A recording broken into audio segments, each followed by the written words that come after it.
माँ भगवती ने हट करी हट करने पर दक्ष प्रजापति के घर पे गए और जब दक्ष प्रजापति के घर पे गए वहां पर अपने पति का अपमान देखकर माँ भगवती अग्नि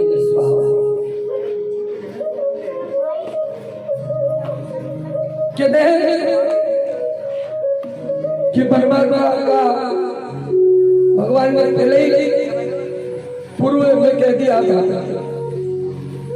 कि जिस जिन ने मेरी बात नहीं मानी वो दिन तेरे लिए मेरे साथ में आखिरी होगा।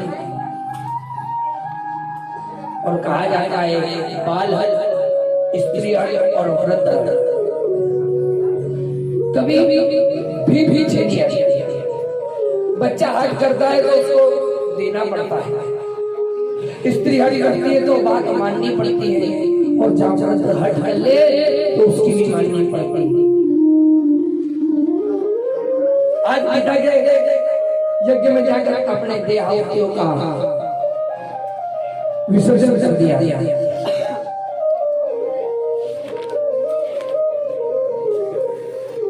उस समय जब भगवती का जिस समय भगवती का शरीर अग्नि में तप गया था और तपन से लाल था, अग्नि उनके शरीर को जब जला रही थी उस समय जब अग्नि का तपन तेज थी उसी समय अग्नि माँ के शरीर को जला रही थी और बाबा अपने अश्रुओं के पास से सृष्टि को रो रहे थे। उस समय जितनी अश्रुओं की धारा और जितनी बूंदे इस पृथ्वी पर गिरी उतने मुखी रुद्राक्ष का वृक्ष उत्पन्न हुआ। कहा जाता है कि रुद्राक्ष जितना भी छोटा हो उतना लाभकारी होता है और जितना बड़ा होता है उतना कम लाभकारी होता है। रुद्राक्ष जितने छोटे मोती का हो या बेर की गुठली के बराबर बतलाया गया है कि अगर बेर की गुठली के बराबर अगर है और कहीं रुद्राक्ष अगर मूंग बराबर मिल जाए, मूंग होती है ना खड़ी हो गई, वो और भी लाभकारक होता है। रुद्राक्ष का अर्थ है क्रोध का विनाश करना। क्रोध का विनाश होता है उसे रुद्राक्ष कहते हैं। जिसको अत्यधिक क्रोध आता हो, छोटे से छोटा रुद्राक्ष का मिल जाए वो उसके गले में धारण करवा दो, वो तत्काल उसका क्रोध समाप्त हो जाएगा। क्रोध को नाश करने के लिए रुद्राक्ष पहना जाता है। धन धाम कामन इच्छित को पूर्ति करने के लिए रुद्राक्ष पहना जाता है। शिव पुराण में रुद्र संहिता में कहा है कि भगवान के जितनी नेत्रों के सुपात गिरे उतने ही मुख्य रुद्राक्ष उत्पन्न हुए और हर रुद्राक्ष का हर कार्यों में अलग अलग उपाय होता है। आज भगवती को लेकर जब भ्रमण कर रहे थे उस समय सभी देवताओं ने भगवान को मोह में देखा, शिव जी को मोह में देखा तो आसपास में मंथन किया और मंथन करके उन्होंने भगवान श्री कृष्णचंद्र से श्री विष्णु जी से प्रार्थना करी कि आप भगवान का मोह दूर कीजिए।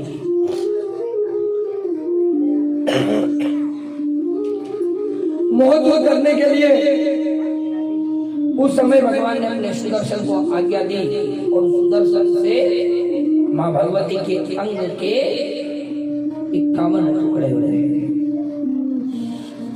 जिस जगह वो अंग के टुकड़े गिरे उस जगह भगवती की शक्ति कहते हैं। मां भगवती जी की कोनी गिरी हर सिद्धि भट स्थान गिरा सिद्ध भट बना। मां भगवती की नाक आँख कहीं आँख के लिए नैना देवी हो गई, कई माता जी की ज्वाला शक्ति गिरी ज्वाला देवी हो गई,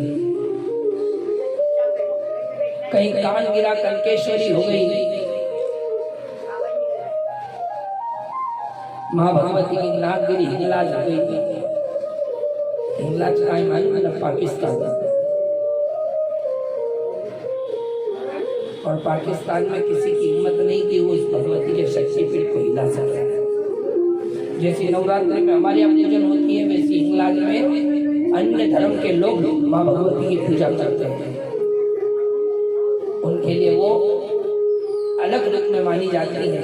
बाकी वहां पर जगराता होता है, माता जी का सब होता है जैसा हमारे यहाँ होता है।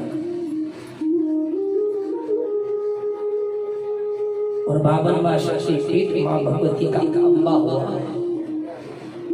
जम इसलिए मुक्त जल गया था, इसलिए माँ यंत्र की पूजा होती है और इसी के लिए देवताओं ने भगवान को विचलित देखा। शिव जी को तो बड़े चिंता में मगन हो गए कि भगवान इतने, अगर इस प्रकार से भगवान अगर सृष्टि में घूमते रहे तो ना जाने क्या हो जाएगा इस संसार का। क्योंकि जब प्रेरणा स्रोत ही मुंह में हो जाए तो प्रेरणा किससे ली जाएगी। सन्यासी अगर मोह में फंस जाए तो फिर सन्यास का मतलब क्या हो जाएगा। आज बड़े आत्मा में चिंतित थे और मन में बड़ा विचार कर बड़ा धारापात हो रही है। और देवताओं ने प्रार्थना करी तो सभी देवताओं ने जाके भगवान शिव की स्तुति करी है। क्या स्तुति करी है? हम भी भगवान की स्तुति करें कि नमामि शमीशां निर्वाण रूपम् और विभु व्यापकं ब्रह्म वेदं। मैं आपको नमस्कार करता हूँ। नमामि शमीशां, जिसमें संसार का समस्त सार समाहित है। नमामि शमीशां निर्वाण, जो इस संसार को निर्माण करने का काम निर्माण।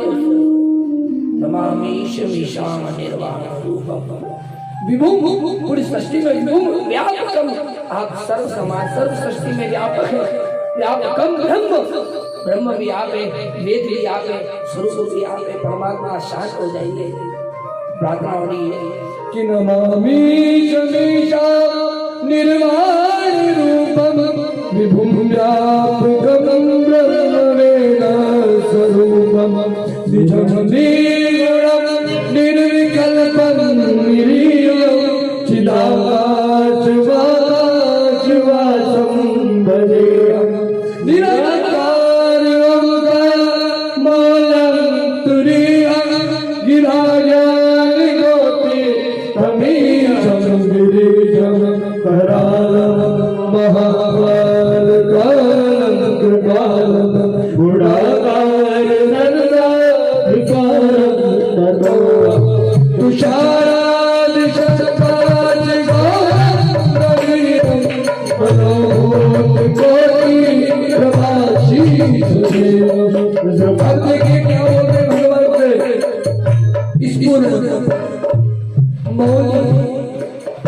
चलो चार गंगा और शतबार मारे दुर्गे शांत गंगा जैसी निर्मल धारा हो जाओ भगवान। चलत कुंडलम शूले विशाल रसनाम नीलकंठम दयाल विगामीश शरहा प्रमाणम प्रियम शरणम वनाथम भजा प्रकटम प्रकशम प्रकल्पम परेशम अखंडम जगदालिकोटि प्रकाशम त्रिशूल निर्मूलम शूलपाणि भजेहं भवानी जगन्नाथ कलानी कलया कलमाधिकारी सदा चिदानंद राधा पुरानी चिदानंद सर्वो अवतारी प्रसीदा प्रसीदा प्रभो निधारी दयावत कुमार काल धिमिरे भजत तीर लोके हरे वार राम प्रताप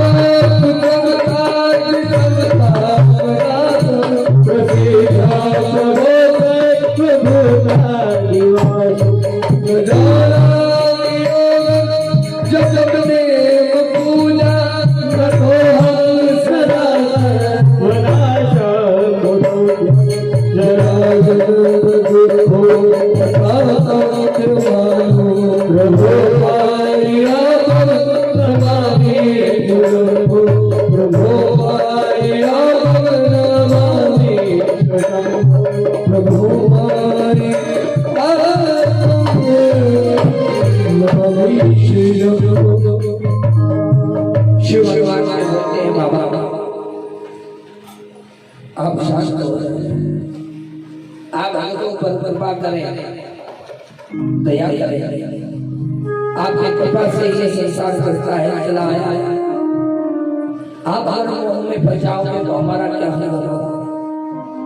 बाबा क्रोध को त्याग दो, क्रोध को त्याग कर आप कृपा कर दो भक्तों पर बाबा। आपकी कृपा हो जाएगी तो मुझ पर बड़ी कृपा हो जाएगी।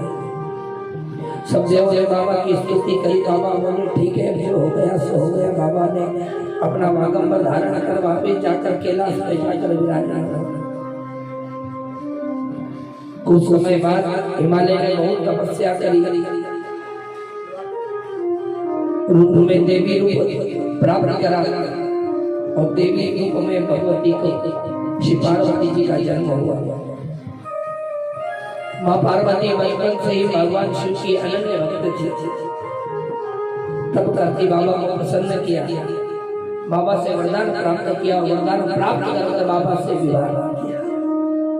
अब विवाह की कथा कर बतलाई गई कि विवाह होते समय बाबा ने शर्त रखी, जैसा हूँ वैसे ब्याह करूंगा, ब्याह में कम कोई अंग बदलूंगा ना कोई दूसरा रूप धरूंगा। बाबा ने अपना रूप जैसा था वैसा नंदी पे चढ़कर बाबा ने विवाह किया। विवाह के कुछ समय तक बारात रुकी और उसके बाद में अपने गृहस्थ को पहुंच गए। बड़े सुख से भगवान रहने लगे थे। विदुर जी बोलते हैं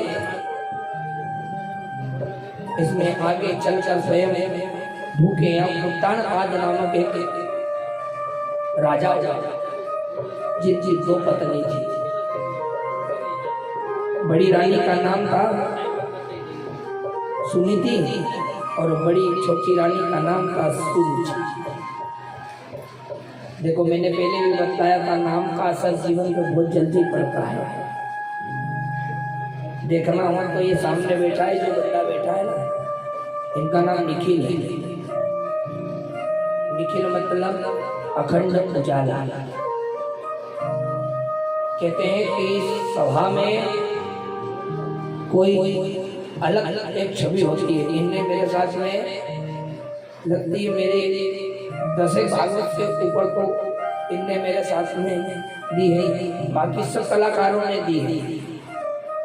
बाकी एक जो प्रेम बन जाता है, हमारा मिलना जुलना बहुत कम होता है, बाकी जब भी मिलते हैं तो बड़ा ऐसा लगता है कि आनंद की अनुभूति हो जाती है। ये भी कल के दिन बाहर बैठे थे, हमारे मुख से सिर्फ इतना निकल गया कि अंदर तो वो आ जाके बैठे के बस। उनके पास बड़े बड़े कार्यक्रमों को खाटू श्याम कीर्तनों में स्वयं गाते हैं। पहले तो ये सरस्वती पे जिसको सांस लेके बैठे इसको ऐसे बजाते हैं कि जिसके पाँव नहीं थिरकते हो तो थिरकने लग जाए। उसके बाद में स्वयं अपने वाद्य से लोगों को नचाते हैं। इनके भजनों में यूट्यूब पे चल जाए, मगर सरल और स्वभाव के धनी सब भक्तों के और भगवान के कार्यों में अग्रसर रहते हैं। ये भैया लोग भी साथ में भजन कीर्तन में चलते हैं और आनंद की अनुभूति कराते हैं। और ये उपासक, ये कलाकार तो है ही, साथ में एक उपासक भी है कि ये भगवान सरस्वती की उपासनाएं करते हैं। क्योंकि जब तक उस भगवती की कृपा ना हो तो आदमी जीवन में कुछ भी नहीं कर सकता।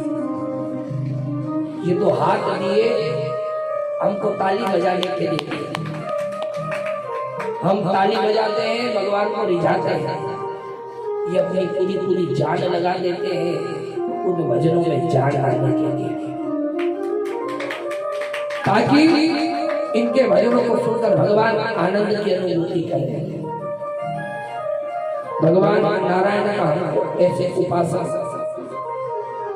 उसके बाद में कहते हैं कि संवायु के यहाँ उत्तानपाद का जन्म हुआ। उत्तानपाद की बड़ी रानी का नाम था सुनीति और छोटी का नाम था सुरुचि।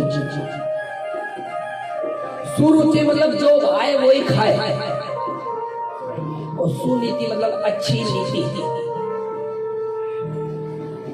इस बच्चे को या किसी भी बच्चे को अगर कुछ चीज भाई गई तो वो थूक देगा,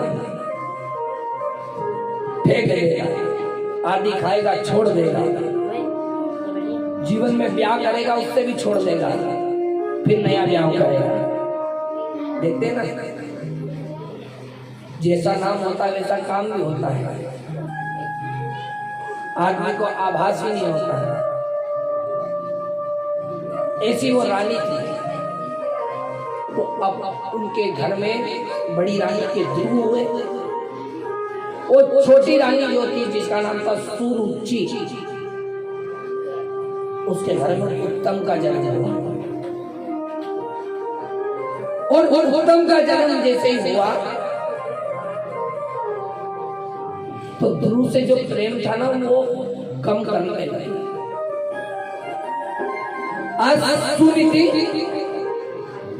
अपने पुत्र से बहुत प्रेम करती है। छोटी रानी सुरुचि के कारण, प्रेम के बंधन में बंध जाने के कारण उत्तानपाद छोटी रानी से अधिक प्रेम करते हैं। अधिक प्रेम हो जाने के कारण वो जैसा कहती थी वैसा कार्य करते थे। आज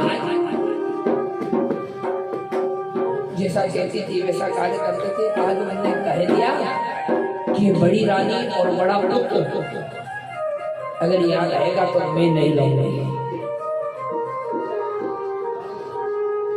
कहते ना, घर में देवरानी जेठानी दो। अब ये तो सोच थी, पहला हक तो सुरुचि का था, सुनीति का पहला हक था, और दूसरा हक सुरुचि का। क्योंकि सुनीति बड़ी रानी थी तो हक से तो उसका घर पे अधिकार था।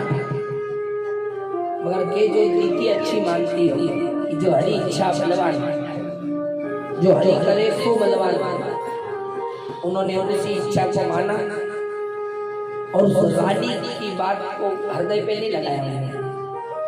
उनने ठीक है जाओ, आज उन्हें घर छोड़ दिया, बाहर एक कुटिया में रहने लगी। ध्रुव जी महाराज की कुटिया में रह रहे हैं। ध्रुव जी महाराज भी अपनी कुटिया में रह रहे थे। आज बाहर उत्तम के साथ खेलते क्योंकि बच्चे कोई प्रेम से बोलो राधा राधा संसार की। ये गड़गड़ाहट किसकी हो रही मालूम है? कन्हैया के आने की। आज कन्हैया जन्म है और भगवान अपने आने की उपस्थिति दर्ज कर रहा है। प्रेम से बोलो राधे राधे। कहते हैं कि सुनीति घर से बाहर चली गई। बच्चों में कोई भेदभाव नहीं होता, इसलिए दोनों बच्चे एक साथ खेलते थे। आज सुनीति, उत्तम और ध्रुव एक साथ खेलते खेलते खेलते एक ध्रुव उठे और ध्रुव उठ के पिता की गोदी में जाकर बैठ गए। ध्रुव जब पिता की गोदी में जाके बैठ गए, इतना जब उनने सुरुचि ने देखा, हाथ पकड़ के नीचे उतार दिया और कहा, अगर इस गोद में बैठना है, अगर इस गोद में बैठना है तो जा तब कर भगवान को प्रसन्न कर। जब हरि दर्शन दे दे तो उनसे बोलना कि मुझे सुरुचि माँ की गोद से जन्म दे।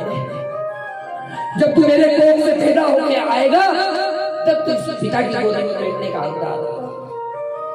अभी तक तो बच्चा भाव था, अभी तक बच्चा भाव था। उसने उस माँ के बारे, माँ की शब्द को सुना और सुनकर अपनी माँ के पास गया है जिनका नाम है सुनीति।